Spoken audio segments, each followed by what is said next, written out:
Boa noite a todos. Eu quero, em primeiro lugar, agradecer e parabenizar a toda a comissão organizadora desse primeiro cenário online interestadual de Direito Médico, Saúde Pública e Biodireito, em especial o Dr. Lucídio Rodrigues, agradecer a Bruna, que está aí com a gente, parabenizar aos colegas palestrantes, moderadores, meu colega Dr. Márcio, o nosso palestrante, nosso primeiro palestrante da noite, Dr. Luiz Wagner Melo, presidente da COLI, parabéns pela excelente exposição, o Dr. Romilton Machado, que nos explanou muito bem sobre as opções terapêuticas das transfusões de sangue, na parte 1, e quero cumprimentar todas as pessoas que estão online, participando desse seminário. Acho fantástica essa oportunidade de estar levando esse conhecimento, essa discussão e esse aprendizado a todos, com os palestrantes de excelente nível. Parabéns mesmo ao Dr. Lucídio e a todos os da comissão organizadora. Eu quero, então, convidar o nosso palestrante dessa mesa, Dr. Antônio Alceu dos Santos. Dr. Antônio Alceu é colega médico, com título de especialista em cardiologia pela Sociedade Brasileira de Cardiologia e Associação Médica Brasileira. Ele também é médico cardiologista do Corpo Clínico do Hospital Beneficência Portuguesa de São Paulo e do Hospital Vaz Monteiro de Lavras. Possui 20 anos de experiência em medicina não transfusional. Ele é autor de várias pesquisas científicas publicadas em revistas médicas nacionais e internacionais e vai nos proferir a palestra sobre opções terapêuticas das transfusões de sangue, parte 2. Obrigado, doutor Alceu.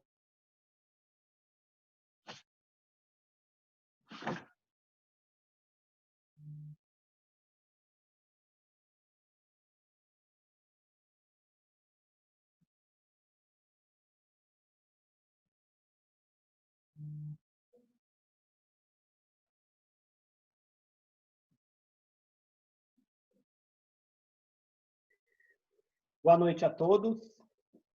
Vamos para esse novo normal. Tem costume, às vezes, de fazer essa palestra ao vivo e a cores, mas esse agora é o nosso novo normal. Então, primeiramente, gostaria de agradecer a Comissão de Biodireito de Varginha, principalmente em nome do Dr. Lucídio, que nos convidou, também o Grupo Unis, pela organização dessa palestra, e realmente concordo com todos os outros que é um evento único, que tenho participado, assim, principalmente por ter tradução simultânea. Confesso que é a primeira vez. E também agradecer a minha colega Bruna, que vai ajudar a vocês a entender melhor. Então, novamente é um prazer. Meu nome é Antônio Alceu dos Santos, né? A doutorada já mencionou. Vou falar, então, sobre opções terapêuticas, transfusões de sangue, cuidados no pré, intra e pós-operatório. Diria que não tem nenhum conflito de interesse financeiro com produtos ou indústria farmacêutica para essa palestra. Vamos colocar já essa situação. O que fazer se não tem sangue disponível, mas o paciente está sangrando? Então, se você é médico, como eu, e fala para a enfermeira, enfermeira, vai lá no banco de sangue e traga uma bolsa de sangue, ou uma ou duas. Ela volta, doutor, não tem sangue. E o seu paciente está sangrando. Mas se você não é médico, talvez pode ser a sua mãe ou o seu pai, uma pessoa muito querida que está ali naquela mesa e está sangrando. E aí você fica sabendo, cadê o sangue? Não tem sangue disponível. Mas suponhamos que é você mesmo, que está ali naquela mesa e que está sangrando. Você. O que fazer se não tem sangue disponível? Talvez pode pensar que essa é uma situação irrealista, mas não é. Porque no momento que estamos vivendo, nesse novo normal, já deve ter visto, outras palestras antecederam a minha, já mencionou que o estoque de sangue está em níveis críticos. Se você mora no Rio de Janeiro, na cidade de Resende, talvez estaria numa situação crítica também, faltando sangue, nível crítico. Mas só no Rio de Janeiro? Não, olha a manchete, 18/3/2020, estoques de sangue do Hemocentro do Hospital São Paulo e do IBCC Oncologia atinge níveis críticos. Mas são só determinadas cidades? Não. Outra manchete, dia 31 de março, agora recente, 2020. Bancos de sangue sentem efeito da pandemia com queda de doações em mais da metade do país. Então, a situação pode se tornar real para você, para mim como médico, para um de nossos familiares. Aí você vai entender o porquê de algumas campanhas de doações de sangue incentivarem tanto a doações. Doe sangue, ganha um pendrive, doe sangue, ganha uma camisa, doe sangue, ganha chocolate de marca boa. A recomendação do Ministério da Saúde é para a gente ficar em casa, isolamento, mas nessas situações de doações de sangue, olha só outra manchete, outra campanha. Saia de casa, só se for para fazer o bem. Doar o sangue é seguro. Ou seja, tem que ficar em casa, mas para doar sangue você pode sair. Isso faz com que a gente pense e pare que são situações que podem acontecer. Mas por que tanto incentivo às doações? Por que isso acontece? Por que falta sangue? De acordo com esse estudo, 88% das transfusões de sangue, isso é praticamente em todo o mundo, elas são inapropriadas ou incertas. Quase 90% das transfusões de sangue realizadas nos pacientes, elas estão incertas ou inapropriadas. Aí você talvez vai entender por que talvez muitos bancos de sangue estão vazios, faltam sangue, e também da situação que nós vivemos. Anemia é um problema de saúde pública. Essa é outra situação de muitas campanhas, porque a anemia ela atinge cerca de 2 bilhões de pessoas hoje no planeta, de acordo com a própria Organização Mundial de Saúde. 2 bilhões de pessoas no mundo portam ou são portadores de anemia. Então, por isso, campanhas, que meu paciente pode chegar na mesa de cirurgia com anemia, eu vou ter que transfundir. Se você não souber, não estiver participando dessa aula hoje. Aí vem a própria Organização Mundial de Saúde e diz para o médico, diz para mim, diz para você, para reduzir a necessidade de transfusões, segurança do sangue, desde 1999. Foi um ano depois que me formei que comecei a estudar e notei que após faltar muito sangue, no hospital que trabalho em São Paulo, a gente tinha que estudar outras alternativas, outros métodos, outras estratégias para resolver aquele problema. Aí que a gente começou a estudar e escrever. Então, vem a mídia também, não só os meios científicos, a gente vai ver, mas a própria mídia pede menos sangue, por favor, de acordo com a revista Época, de 2011. Então, não só a Organização Mundial de Saúde, mas nós vamos ver cientificamente, mas a própria mídia já está quase que implorando para a equipe médica, para a comunidade médica reduzir, ou seja, menos sangue, por favor. E agora? O que fazer? Bom, mas por que será isso? Por que a Organização Mundial de Saúde pede para reduzir? Por que menos sangue, por favor? Talvez esse seja um dos motivos. Aumento de custo, que já foi falado, transfusões de sangue não é barata, custa certo valor, tanto envolvido nos gastos relacionados com o armazenamento, como nos testes sorológicos que se fazem para poder verificar alguns tipos de doenças que podem ser transmitidas. Se quiser saber um pouquinho mais sobre o que acontece com as bolsas de sangue, é só clicar no buscador de internet, a indústria do sangue, que você vai ver, veremos uma matéria interessante. Outro ponto que talvez a Organização Mundial de Saúde pede para reduzir é que os pacientes não transfundidos, eles permanecem em média 25% menos internados, ou seja, 25% menos tempo dentro de hospital. Ou seja, isso é bom para o meu paciente, para o hospital e também para operadores de saúde. Menos tempo de permanência de internação hospitalar. Mas será que a redução das transfusões de sangue a pedido da Organização Mundial de Saúde só se refere a aumento de custo ou então permanência hospitalar? Não. Principalmente, fundamentalmente, relacionado aos riscos de transfusão de sangue. Estudos científicos, vários, talvez você ainda se lembre que pode ser HIV, hepatite B, isso, os estudos científicos antigos, mais anteriores, mencionavam isso, e que até o leigo sabe disso. Muro com sangue HIV positivo não pula. Então, isso até o público, a pessoa leiga já sabe que um sangue pode transmitir o HIV. Mas a principal preocupação atual da comunidade médica, conforme o Dr. Romilton já mencionou alguns pontos, mas é relacionado com as transfusões de sangue e mortalidade. É isso que tem preocupado muito hoje nós, médicos, principalmente em grandes centros que lidam muito com cirurgia cardíaca, demonstrando que as transfusões de sangue, sim, elas estão relacionadas com o aumento da mortalidade. E nós tivemos a oportunidade de demonstrar isso em São Paulo, estudando, conforme aqui, 3.004 pacientes submetidos à cirurgia cardíaca, e publicamos esse estudo na Revista Brasileira de Cirurgia Cardiovascular em 2013. O que nós conseguimos demonstrar com esses 3.004 pacientes submetidos à cirurgia cardíaca? Nós dividimos esses pacientes em dois grupos. Um grupo transfundido, 1.888 pacientes submetidos à cirurgia cardíaca, e um grupo não transfundido, de 116 pacientes. Qual foi a conclusão após 30 dias desses pacientes? O que não recebeu transfusão de sangue, a taxa de mortalidade em 30 dias foi 1,9%, baixa.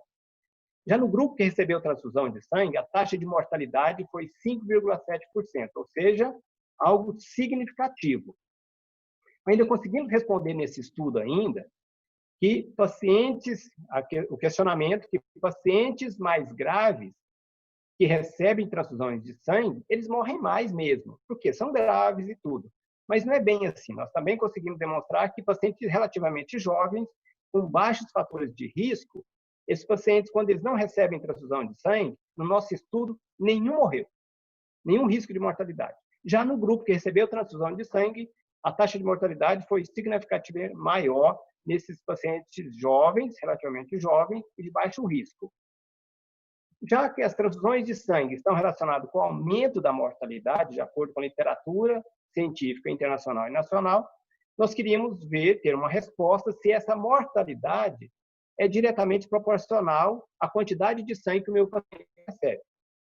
Então, foi isso que nós fizemos um outro estudo, aí separamos simplesmente o grupo transfundido de 1.888 pacientes e queríamos saber o risco de mortalidade nesses pacientes. Aqueles que receberam uma bolsa, receberam 2 bolsas, 3 bolsas, 4 bolsas de sangue, 5 bolsas e maior ou igual a 6 bolsas.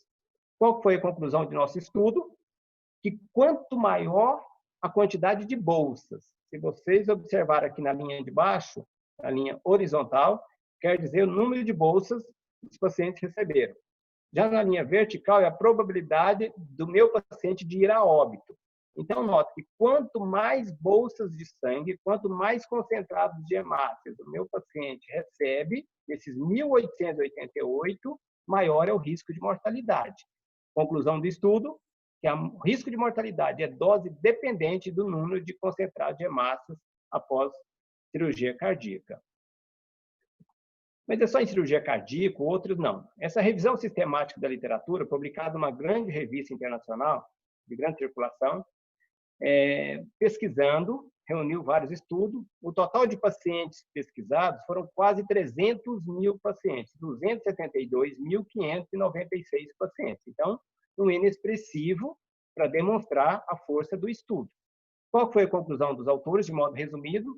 Que as transfusões de hemácias de sangue elas estão associadas ao aumento de complicações, de infecções, AVC, infarto, mas fundamentalmente de morte, de mortalidade. E ainda conclui os autores que as práticas transfusionais deveriam ser reavaliadas. Então, é isso que nós estamos apresentando aqui hoje, buscando as alternativas. Mas então, se o meu paciente está com anemia, o que fazer? Como tratar? Aí, o médico pede à enfermeira, preciso de uma bolsa de sangue. A enfermeira vai lá e vê que só tem uma única bolsa de sangue no estoque no banco de sangue. E aí? Ou então, a outra alternativa para tratar uma anemia que nós estamos aprendendo aqui hoje, bloodless, ou seja, sem sangue ou menos sangue. Então, temos essas duas estratégias, essas duas práticas médicas, transfusional e não transfusional. Se você não sabe as estratégias, não aprendeu a estratégia, não estava presente nessa aula, não viu falar, a única maneira é a transfusional, mas não tem sangue, conforme a gente abriu no começo da palestra. Então, qual que é a alternativa? Bom, observa que a própria Organização Mundial de Saúde nos orienta. É o órgão máximo da saúde no mundo, a própria Organização Mundial de Saúde, relacionada ao uso clínico do sangue. Isso publicado, em resumo, a Organização Mundial de Saúde reuniu em Genebra, em 2018, 21 de maio de 2018, há 2 anos atrás, e ela definiu o seguinte, que a necessidade de transfusão, ou seja, a prática transfusional, ela pode ser evitada por prevenção, diagnóstico precoce e tratamento da anemia. Nós vamos falar. Correção da anemia e a reposição de estoques depletados de ferro, tratar anemia ferropriva. E notem, o uso de alternativas simples à transfusão, tais como fluidos de reposição intravenosos, são mais seguros, menos caros e podem ser igualmente efetivos. E, além disso, menciona que uma boa anestesia e um manejo cirúrgico é fundamental para evitar as necessidades transfusionais. Tivemos o privilégio de apresentar isso no Congresso Brasileiro de 2017, esses requisitos, seguindo as orientações da Organização Mundial de Saúde, que a importância de uma equipe multidisciplinar, incluindo o médico clínico, cardiologista ou clínico, o anestesista, o cirurgião e o médico de terapia intensiva, que é possível, sim, a gente utilizando estratégias clínicas, multimodais, cirúrgicas, para evitar transfusões de sangue em cirurgias graves e complexas. Apresentamos isso no Congresso Brasileiro de Cardiologia em 2017. E após 2 anos de estudo, em 2014, nós publicamos esse artigo na Revista também Brasileira de Cirurgia Cardíaca, onde que após esses 2 anos nós reunimos as principais estratégias clínicas cirúrgicas que são seguras e eficazes para reduzir as transfusões de sangue em cirurgias, como um todo. Especificamente cirurgia cardíaca, mas é aplicável a qualquer outra cirurgia, porque as estratégias servem para todos os tipos de cirurgia. Então, a nossa conclusão, eu junto com outros colegas, né, claro, existem múltiplas estratégias clínicas e cirúrgicas para otimizar a massa eritrocitária, ou seja, tratar uma anemia, o estado de coagulação, minimizar a perda de sangue e melhorar a tolerância à anemia. De modo semelhante ao que outros colegas, outros médicos têm concluído, que esses recursos terapêuticos deveriam ser incorporados à prática médica mundial, visando diminuir o consumo de hemocomponentes e reduzir as complicações, mortalidade e os custos hospitalares. Então, essa é a conclusão principal.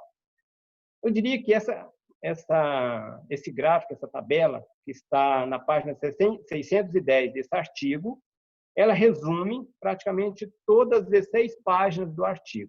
Por quê? Porque nela se encontra as principais estratégias de tratamento, tanto na coluna da esquerda, antes da cirurgia, ou seja, no pré-operatório, no intraoperatório, a coluna do meio, e no pós-operatório, essa coluna da esquerda, ou melhor, da direita.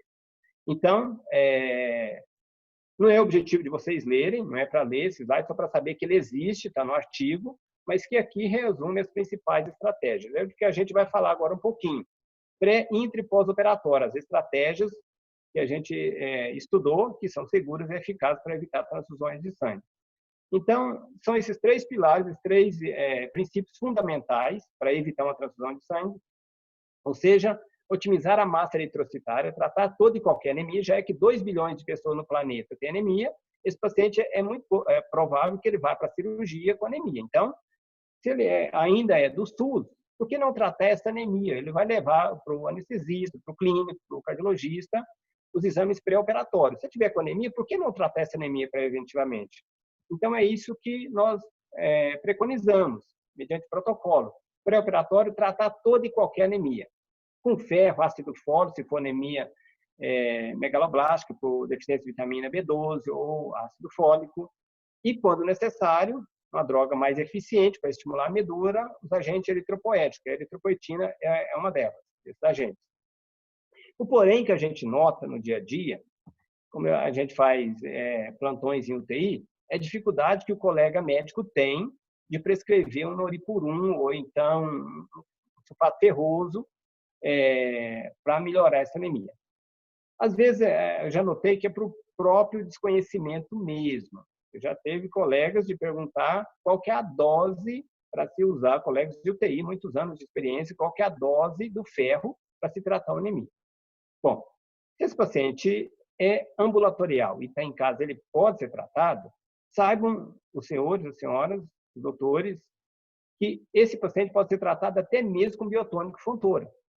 Então, se o meu médico, o seu médico, não prescreveu e está com anemia, você tem todo o direito de usar o biotônico Fontoura para tratar essa anemia, porque aí vai ajudar a repor as reservas de ferro para que melhore o seu estado anêmico. Então, até com biotônico Fontoura, conseguimos tratar a anemia.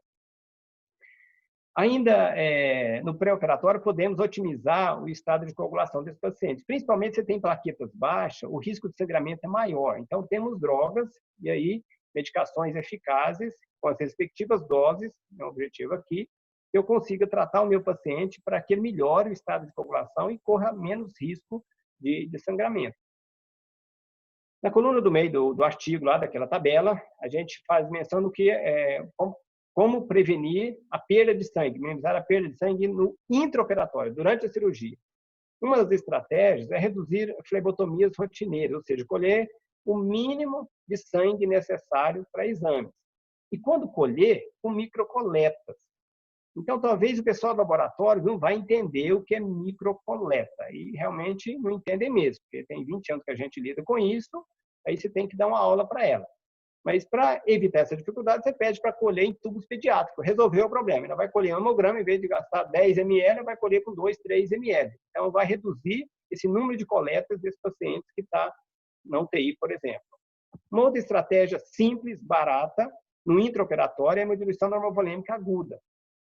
Essa estratégia ela consiste na retirada de 1, 2 ou 3 bolsas de sangue imediatamente antes da cirurgia. A gente, para manter a volume do meu paciente, eu vou repor isso com um colóide ou cristalóide, o disponível, um soro fisiológico, um ringer ou outro fluido. E esse sangue que eu retiro imediatamente, ele vai ficar conectado com o paciente, ou pode ser armazenado, e durante a cirurgia, se houve algum imprevisto, o que eu vou fazer? Utilizar esse sangue que eu retirei no início, ou então no final da cirurgia. Qual que é a vantagem dessa estratégia? Que você vai receber o teu próprio sangue, o sangue que tem o teu DNA. Então, menos reações inflamatórias e imunológicas, até mesmo infecciosas. Então, é uma estratégia simples, barata. Por quê? Porque o custo de 2 bolsas de sangue com citrato de sódio, que é em torno de mais ou menos de R$100 ou um pouco mais do que isso. É o custo dessa estratégia. Está acessível a qualquer cirurgião. Essa outra é a recuperação intraoperatória, autotransfusão, que envolve a utilização de uma máquina, de um aparelho, que vai fazer o papel de como se fosse um aspirador de sangue, né? Aspira realmente como se fosse uma reciclagem de sangue mesmo, essa máquina. Aquele sangue que seria perdido nas gases, compressa, que iria para a lata do lixo, esse sangue seria descartado, essa máquina consegue absorver, ou seja, ela consegue recuperar esse sangue perdido, filtra, lava e devolve esse sangue também com o meu DNA, com o seu DNA, livre de reações inflamatórias e imunológicas. Então, por isso que é chamado de uma autotransfusão intraoperatória. O melhor sangue que um paciente pode receber é o seu próprio sangue, porque ele tem o seu DNA. Então, por isso que chega de perda de sangue e essa máquina tem ajudado muito. Mas, na minha opinião, como tem estudado isso, a principal estratégia para reduzir transfusões de sangue envolve conhecimento. É o que a gente está falando aqui hoje. Se você, médico ou outro, já vi que tem até anestesista, muito bom, souber disso, que o meu paciente, igual menciona aqui, isso está no artigo, ele tolera anemia, e o médico cooperar com o paciente que ele tolera anemia, você vai estar seguindo as orientações da Organização Mundial de Saúde, reduz a necessidade de transfusões e um apelo da sociedade, da mídia, para reduzir as transfusões de sangue, porque o paciente tolera anemia. Um exemplo disso é o que acontece na África subsaariana, só para ter ideia. Lá, em virtude de doenças que provocam muito anemia, como a malária, as outras, a anemia falciforme, pacientes, às vezes, ou pessoas, indivíduos, crianças, eles brincam, trabalham com 5 ou 6 de hemoglobina. 5 ou 6 de hemoglobina. Então, isso é tolerar anemia, onde que o nível ideal normal desses níveis do nosso sangue, um indivíduo normal, é em torno de 12, 13. Então, na África, sobrevive com 5, com 6. Em nosso país, em algum outro UTI, 5 ou 6 de hemoglobina, a maioria está com risco iminente de morte, vai morrer. É o que aconteceu que nós publicamos esse artigo na revista Cardiology, uma revista internacional, após realizar a cirurgia, o paciente que durou 315 minutos de coração parado, ou seja, mais de 5 horas. E esse paciente, devido à gravidade da cirurgia, notaram 315 minutos de coração parado, ele perdeu muitos fatores de coagulação, destruiu fatores de coagulação, teve várias hemorragias, chegando no nível crítico de hemoglobina de 2,9. Então, quando ele estava já em 7 de hemoglobina, conforme alguns estudos demonstram, já é risco iminente de transfusão imediata. Com 5 nem se fala, com 4 ninguém já queria passar nele. Com 2,9 todo mundo praticamente já tinha desistido dele, que ele iria a óbito mesmo, já tinha desanimado, nem querendo passar visita. Só que aí, com as estratégias, com o protocolo que nós criamos, já estabelecemos, esse paciente recebeu alta menos de 30 dias depois. Então, só para demonstrar que as estratégias realmente funcionam. E quais estratégias? Como tratar isso? É o que a gente vai apresentar agora. Esse protocolo nós elaboramos junto com 2 outras hematologistas, uma de São Paulo, doutora Selma Soriano, doutora Alana, são hematologistas de renome, e que nos ajudaram a elaborar esse protocolo para ajudar ao tratamento de anemia e diretrizes para a terapia com eritropoetina, justamente para evitar as transfusões de sangue numa ocasião dessa que a gente está vivendo, de pandemia, com estoques críticos baixos nos bancos de sangue. Então, essa terapia de preservação do sangue, quando fala preservação do sangue, é preservar o sangue que eu tenho, que você tem, para evitar sangue halogênico, ou seja, sangue de outra pessoa. Então, envolve otimizar, tratar a anemia, evitar a perda de sangue durante a cirurgia e ajudar o meu paciente a tratar a anemia, que provavelmente ele vai evoluir após uma cirurgia cardíaca. Então, no pré-operatório, sempre tratar anemia. Se for deficiência de vitamina B12, no protocolo, deixa isso bem claro, qual que é as doses específicas para isso. Se for por deficiência de ferro, também as doses específicas, tanto para uma estratégia mais lenta de recuperação dessa anemia por deficiência de ferro, como uma estratégia mais rápida de recuperação dessa anemia usando injetáveis. Tanto, por exemplo, a ferripolimaltose, ou então o hidróxido de ferro 3, que é o Noricurum. A gente menciona o nome, que é o mais conhecido, é o único do Brasil, que é injetável, né? Tem nenhuma relação com o laboratório. E também o ferro injecto, já foi mencionado, carboximaltose. Então, praticamente só esses 2, e no protocolo cita como a gente fazer isso, as dosagens específicas. E até mesmo em criança, as doses para criança, a gente deixou, o protocolo é bem amplo mesmo, para que saibam como fazer isso e as doses específicas para fazer essa reposição de ferro em criança. Mas o mais interessante do protocolo, isso não tem na literatura, não tem algo tão resumido, foram 38 referências bibliográficas para a gente para resumir nesse protocolo, reunimos praticamente todos os estudos de grande relevância para ajudar na elaboração desse protocolo para otimizar o tratamento da anemia com eritropoetina, que é a principal droga. Também não é objetivo de vocês lerem, isso aí só para saber que tem na página 5 do protocolo esse gráfico, ou seja, essa tabela, esse fluxograma aí é que a gente vai falar um pouco mais agora. Então, por exemplo, se a anemia pós-operatória, meu paciente saiu da cirurgia com menos de 10 de hemoglobina, como que eu vou tratar esse paciente? Então, tem as doses específicas da eritropoetina.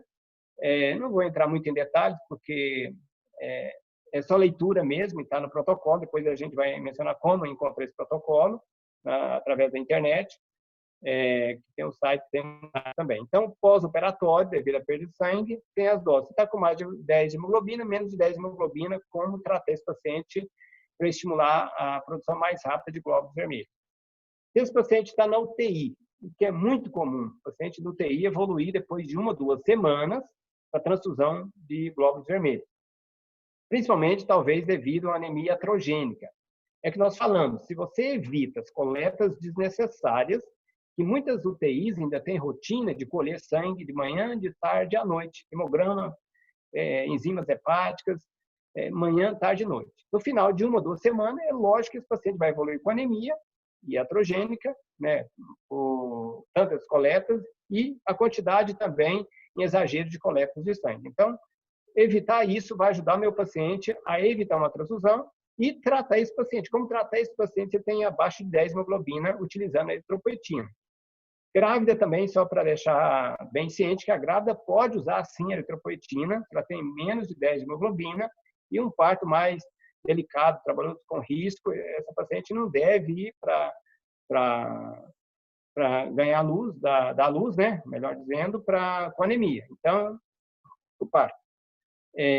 Pacientes com doenças oncológicas induzidas pela quimioterapia, com certeza também esses pacientes podem receber eritropoetina, e a dose certinha que a gente tem, correta, está no protocolo, cientificamente comprovado. Anemia por insuficiência renal, isso todo colega médico já sabe, que o paciente com insuficiência renal, ele produz menos uma substância chamada eritropoetinogênese, esse hormônio. Então, é por isso que nós repomos a eritropoetina regularmente, os pacientes com insuficiência renal, principalmente os dialíticos, porque eles já evoluem com anemia. Então, a dose correta para tratar esse paciente, você tem uma anemia mais importante, não aquelas de prevenção. E anemia de doenças hematológicas. Também pode usar eritropoetina com segurança e para evitar as transfusões de sangue. Trauma, outra situação também que já foi comentado, desde o começo, desde o início, se nós tratarmos já esse meu paciente com eritropoetina, com certeza ele vai evoluir melhor para evitar uma transfusão de sangue. Pediatria também, em crianças, neonatos, inclusive, no protocolo, a gente tomou cuidado de citar todas as literaturas específicas para a criança, para poder otimizar o estado anêmico com as doses maiores, as doses mais altas, que pode variar de 600 a 1.400 unidades por quilo por semana. O que a gente gostaria de deixar bem claro que esse protocolo, porque quando a gente vai ministrar essa aula, muitas perguntam, doutor, mas eu usei eritropoetina e não funcionou. Realmente, sim, se não seguir um protocolo, que hoje tudo é protocolo, né? Não vai realmente conseguir tratar essa anemia adequadamente, não.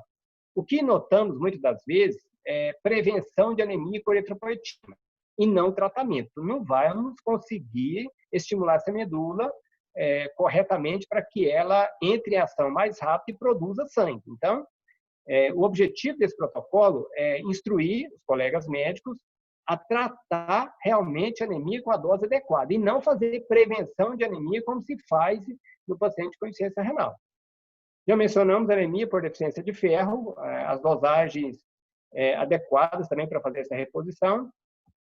Em cirurgia eletiva, também, qual a dosagem correta que a gente pode usar se esse paciente vai para uma cirurgia eletiva, cardíaca, torácica, vascular, com mais de 3 semanas, então tem mais tempo para otimizar o estado de anemia, as dosagens corretas e como fazer isso. Se o meu paciente ele tem menos de 3 semanas para ir para uma cirurgia, também qual que é a dose ideal, a dose correta, tem no protocolo. Ou então, se esse paciente vai para uma cirurgia de urgência, já foi demonstrado que se eu der quanto mais rápido a eritropoetina para o meu paciente, menos índice de transfusões de sangue. O que nós conseguimos realizar com esse protocolo? Será que, por exemplo, corrigir uma doença arterial coronária com uma ponte safena, mamária, uma estenose mitral, uma estenose aórtica, conseguimos isso? Sim. E tudo junto, ou seja, fazer uma RM, uma troca de válvula aórtica, uma troca de válvula mitral, também conseguimos. Publicamos um relato de caso, mas onde se fez essas 3 cirurgias no único coração, no Congresso Brasileiro de Cirurgia, Congresso Brasileiro de Cardiologia em 2017, onde menciona que o uso de opções e alternativas às transfusões de sangue homólogo são eficazes, são seguras. E o foco no gerenciamento e conservação do sangue, que é o PBM, que já foi mencionado. Outros casos, só para destacar, correção de aneurisma de aorta, uma cirurgia que sangra muito. Também publicamos esse relato de caso no Congresso Mineiro de Cardiologia, há 2 anos atrás. Então, também é possível a gente realizar essas cirurgias. O transplante cardíaco também é possível. Lembrar que essa foto foi autorizada pelos pais para divulgação. Transplante cardíaco, até mesmo em crianças, sem deixá-la correr risco. Também já realizamos com sucesso sem o uso de transfusão de sangue. E um retransplante, ou seja, uma retroca. Trocou, sem sangue, necessitou de outra troca. Também já realizamos no Brasil mesmo, é o primeiro retransplante cardíaco no mundo, não é só no Brasil, no mundo, em uma criança de 6 anos, sem a utilização de componentes. E sem colocar também essa criança em risco, porque nós estudamos o caso antes, utilizando todas as estratégias pré, intra e pós-operatórias. Essa criança realizou de 6 aninhos e, interessante, que está bem até hoje, sem nenhum índice de rejeição, após mais de 10 anos de coração retransplantado. Não é só nós que estamos falando isso, várias sociedades hoje no mundo todo falam sobre isso, as estratégias, os tratamentos disponíveis para transfusão de sangue. Essa aqui é a primeira nos Estados Unidos, essa na Europa e várias outras. No Brasil já tem colegas, também anestesista, WMC, anestesista, se clicar vai ver que são colegas anestesistas, um grupo que estão envolvidos para divulgar essas estratégias de conhecimento para evitar. E o que vamos falar agora um pouquinho, que é o site Bloodless, também nacional, mas tem artigos também em inglês. O site Bloodless, que foi nós que criamos, tem outros colegas que ajudam, mas de autoria nossa, para ajudar a comunidade médica instruída a tratar sem a transfusão de sangue. Ou seja, é um site exclusivamente científico, baseado em evidência, que contém as opções alternativas às transfusões de sangue. Saber que elas existem, são seguras, são eficazes e salvam vidas. E poderá ser a única opção para tratar uma anemia e salvar uma vida. Isso tem lá no site. Nesse campo, evidência científica do site é que menciona o protocolo no primeiro item. Evidência científica, se você clicar em qualquer um buscador de internet, Google, por exemplo, clica lá.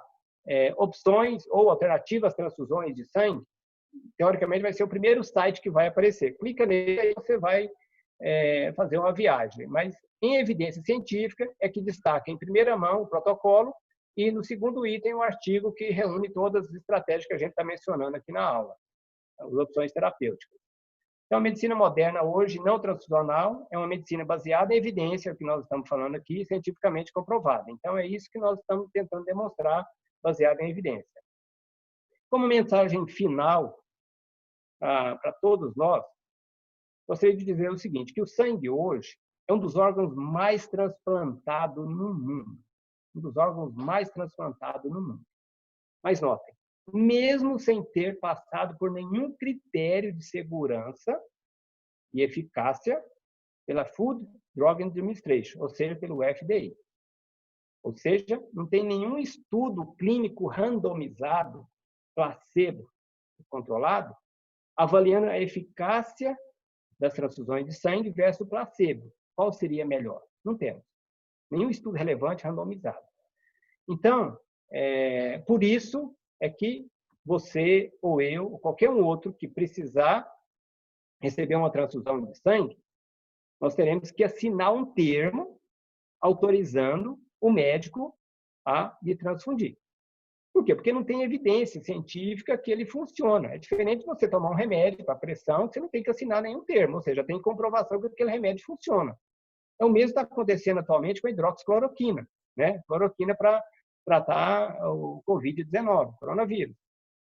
Ou seja, como não tem nenhuma evidência científica que a hidroxicloroquina funciona, né? Para você receber, você tem que assinar um termo que está ciente e ainda não tem comprovação científica que ela vai ajudar a evitar a morte. Então, a transfusão de sangue é mais ou menos assim. Quando você recebe uma transfusão de sangue, é um antígeno estranho que entra no seu corpo. Então, os organismos, os anticorpos, vão reagir, gerando resposta inflamatória e imunológica. E isso que leva aos riscos já mencionados, tanto pelo Dr. Romildo, como a gente mencionou que agora é um corpo estranho no nosso corpo. Então, como mensagem final, é isso que a gente gostaria de destacar. Cuidado que mantém-nos vivos. Cuidar do teu sangue, cuidar do meu sangue, e para isso tem as estratégias que nós mencionamos.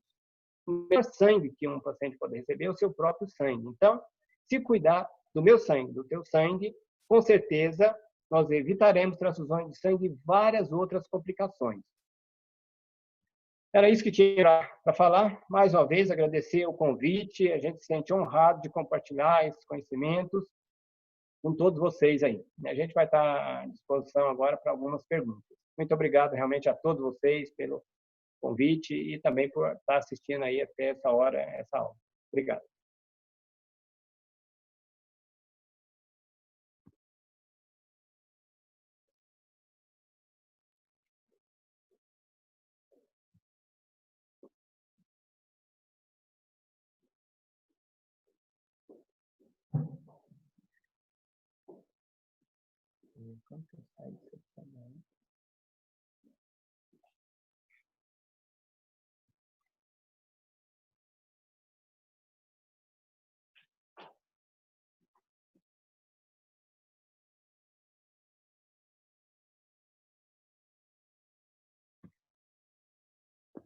Muito bem.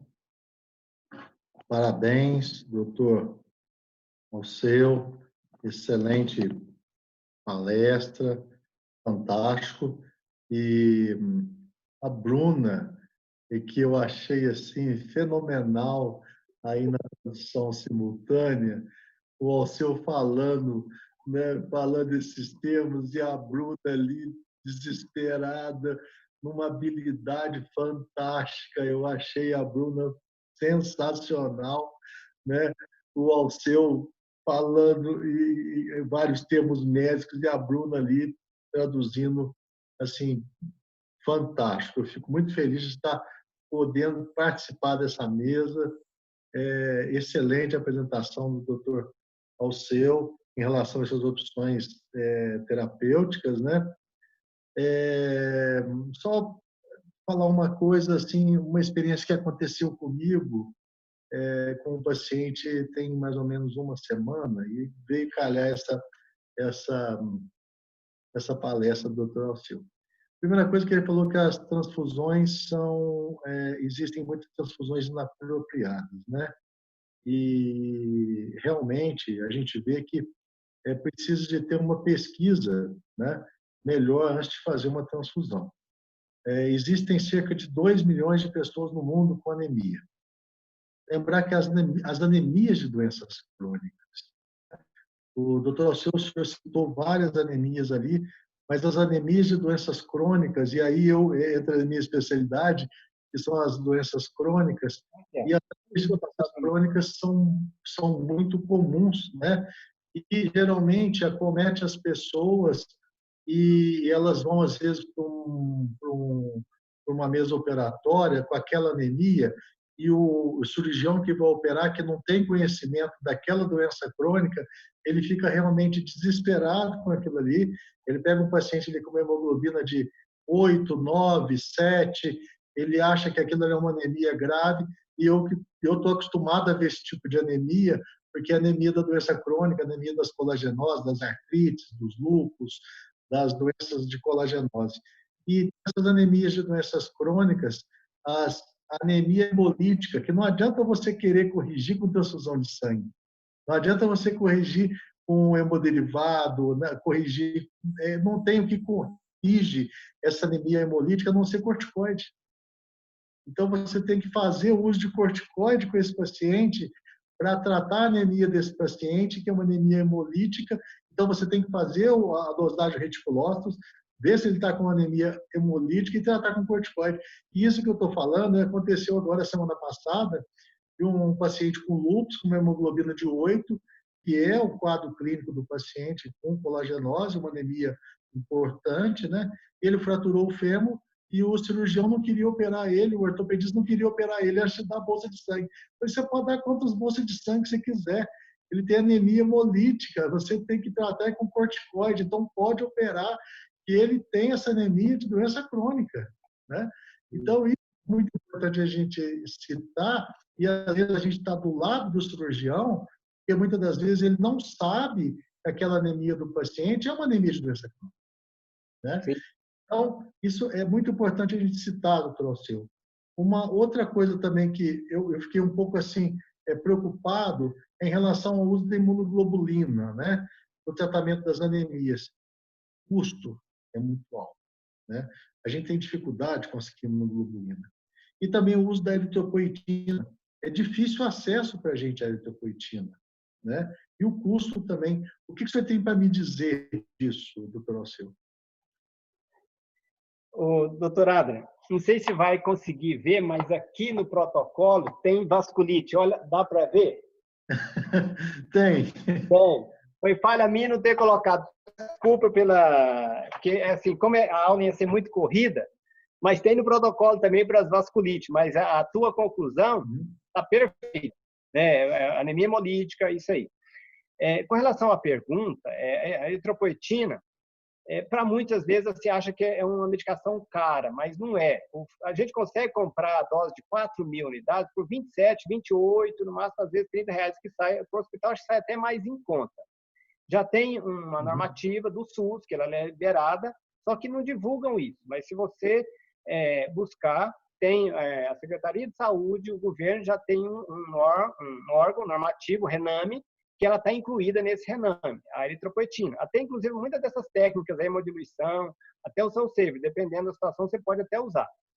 A imunoglobulina, eu concordo, é caro, a gente às vezes não tem muita disponibilidade pelo preço, né, e tem que ter boas indicações. Mas a gente, às vezes, tem outras drogas, por exemplo, a DDAVP, que é a desmopressina, que um paciente que está com plaqueta baixa ou fez uso de AS, né, a gente pode usar, que esse é relativamente barato. Mas é por isso, Adri, que a gente divulga esse conhecimento para que o governo talvez compre essa ideia, ou outros colegas, né, e a gente passe a usar mais, porque tem medicações muito mais caras. Por exemplo, uma medicação que saiu agora recente, para tratar insuficiência cardíaca. O nome é Entresto. Então, custa R$200 a medicação, R$200 a mensalidade. Depois o governo também já entrou e vai liberar essa medicação para o meu paciente. R$200 custa. Então, ou seja, basta a gente saber que existe e, às vezes, correr atrás. Mas o RENAME, a eritropoetina, ela está disponível para uso do paciente do SUS. Beleza. Doutor Alceu, eu tenho uma pergunta aqui de um colega médico, doutor Márcio Rios, anestesista. Ele está perguntando para o senhor o seguinte: um paciente de trauma grave, em choque grau 3 ou 4, grande perda de sangue externa. Temos alguma alternativa neste caso? Temos. Eu acho que até ele mesmo, o Dr. Márcio, acho que ele moderou a mesa anterior, eu acho que é ele, né? Deve ser. Sim, ele mesmo. Trabalha no setor de emergência e urgência aí. Eu acho que é o SAMU. Então, é uma situação realmente delicada essa daí. O primeiro ponto que tem que fazer é parar o sangramento desse paciente. Agora me mencionou, lá no parar o sangramento, tem que fazer de tudo para que esse paciente chegue vivo, porque se eu não conseguir fazer esse paciente chegar vivo no hospital, lógico, ele vai morrer no caminho. Então, esse sangramento tem que parar quanto antes, fazer de tudo para esse paciente chegar lá com o melhor nível de hemoglobina. Aí tem todo o arsenal terapêutico que tem no estudo que a gente mencionou, aquela coluna do meio que você pode fazer. Lógico que no trajeto não tem como, mas eu dei uma aula para o SAMU em Divinópolis, já tentando, não sei se já está fazendo isso ou não, depois ele pode até mencionar, se está fazendo ácido anexâmico no local para ajudar a parar sangramento. E aí usar doses altas do ácido anexâmico. Mas o questionamento é o seguinte: se o paciente chegou lá, vamos imaginar então, transfixou o fígado, fratura de fêmur, exposta, está sangrando, chegou no nível crítico lá realmente. Nesse caso, a gente tem duas opções, ou terapia transfusional ou terapia não transfusional. Se você for partir para terapia transfusional, ainda não tem estudo comparando, por incrível que pareça, um estudo randomizado, que eu quero dizer, um estudo grande, comparando, se eu tratei esse paciente com transfusão de sangue e com soro fisiológico, reposição de volemia, de final de 1 ano, 3 anos, 5 anos, qual o grupo que sobreviveu mais? porque o ser humano ele tolera muito anemia, sabe? A gente sabe, tem sobrevivência até de 0,7 de hemoglobina. Você bem imagina, 12 normal, 7. Relato, até uma médica brasileira, a doutora Eliana, publicou de 1,4 de sobrevivência sem transfusão de sangue, 1,4 de hemoglobina. Então, usando as estratégias. Então, no menino que foi submetido à cirurgia cardíaca, aquele caso que nós publicamos, 3,9. Então, e não usamos. É como se fosse um sangramento, um trauma muito grande, né? Então, ou seja, tem condições. Outra alternativa que a gente se chegou chocado para a primeira coisa é entubar, porque a transfusão de sangue, quando se transfunde, para melhorar a oxigenação, a isquemia tecidual. O Dr. Romildo já falou que transfusão de sangue melhora muito, e não só ele, mas os estudos demonstram isso, que transfusão de sangue melhoram a isquemia tecidual, reduz o lactato. Mas se você entuba esse paciente, por exemplo, assim, você já vai melhorar. Se ele tem 10 hemácias circulantes, com a oxigenação ele já vai melhorar o transporte de oxigênio e melhorar a sobrevida desse paciente. Acho que era isso, né? Beleza, perfeito. Bom, devido ao adiantar da hora, excelente as exposições de hoje à noite, em nossas mesas, eu quero agradecer, então, a Bruna, ao Dr. Alceu. Obrigado, viu, Bruna? A palavra. Quero agradecer toda a comissão organizadora também, o Dr. Lucídio, como eu já disse. Doutor Alceu, mais uma vez, muito obrigado, excelente exposição. Bruna, obrigado pelo carinho, pela atenção e pela disposição aí, pelo excelente acompanhamento. E eu quero, então, passar a palavra para a doutora Marina de Alcântara, que é presidente da Comissão de Direito Médico de Divinópolis. Doutora Marina. Obrigado, Adro. Obrigado, Bruna.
Muito obrigada, doutor Antônio, doutor Adrian, pela excelente palestra. Fechou com chave de ouro o nosso evento. Ontem, o doutor Lucídio, ele iniciou o evento com a seguinte fala: quem caminha sozinho pode até caminhar mais rápido, pode até chegar mais rápido, mas aquele que vai acompanhado, com certeza vai mais longe. E, sem dúvida, hoje nós concluímos esse evento com um acréscimo aí de muito conhecimento que nós conseguimos juntos nesses debates desses excelentes palestrantes. Então, muito obrigada. Agradeço a todos os presentes nesses 2 dias de debate. Foi um evento singular que nos permitiu discutir os principais pontos, né, do direito médico, tanto para os profissionais da área da saúde, quanto para os operadores do direito e os pacientes, né? É gratificante presenciar esse engajamento da comissão. É a primeira vez, eu acredito, que 2 comissões se reúnem, né, uma apoiando a outra para realizar esse evento. Doutor Lucídio, muito obrigada. Vocês sempre terão o apoio da OAB de Divinópolis nos nossos eventos aqui. E em breve nós teremos aqui em Divinópolis, nós contamos com a participação de vocês também. Inclusive, aproveito para mencionar o grupo de estudos que nós temos de 15 em 15 dias. Depois podem acompanhar através do Instagram da OAB para poder acompanhar, que geram uns debates muito bacanas também, enriquecedores. Eu não poderia deixar de agradecer a todos os palestrantes e moderadores por disponibilizarem seu tempo para compartilhar suas experiências conosco. A todas as comissões envolvidas na idealização desse evento e organização, aos presidentes das subseções da UAB de Divinópolis, doutor Manuel, e da UAB Varginha, o doutor Alexandre, muito obrigada. Ao Centro Universitário Unis, pelo apoio ao evento. A Associação Médica de Varginha, pelo apoio e divulgação, especialmente aqui na pessoa do doutor Adrian. Muito obrigada, presidente. E não podemos esquecer, de forma alguma, dos intérpretes de Libra, né, que com maestria possibilitaram esse evento, né, eu acredito que é o primeiro evento médico jurídico interpretado na íntegra em língua brasileira de sinais. Então, parabéns a todos, Luana, Bruna, a todos mesmo, foram excelentes. E um agradecimento especial à equipe da Vision Eventos Online pelo suporte e organização técnica durante todo o evento. Muito obrigada, e é com esses agradecimentos que eu gostaria de encerrar esse seminário, que com certeza é o primeiro de muitos que estão por vir, né, e cumprimentar a todos que foram peças importantes na preparação e na divulgação, na condução desse evento. Muito obrigada.